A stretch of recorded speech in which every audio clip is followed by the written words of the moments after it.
حکایت سعدی بعد از مرگ واویلا۔ ریچھ نے ایک بکرا شکار کیا اور کھانے کے لیے بیٹھا۔ اچانک ادھر سے ایک بھوکا شیر بھی آ نکلا اور آتے ہی ریچھ پر حملہ کر دیا۔ ریچھ نے اپنے ہاتھ سے شکار نکلتے دیکھا تو وہ آپے سے باہر ہو گیا۔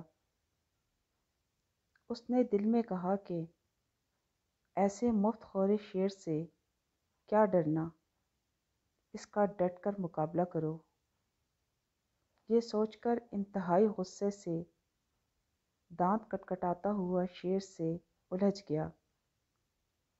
کافی دیر تک دونوں میں لڑائی ہوتی رہی، یہاں تک کہ لڑتے لڑتے لہو لہان ہو گئے۔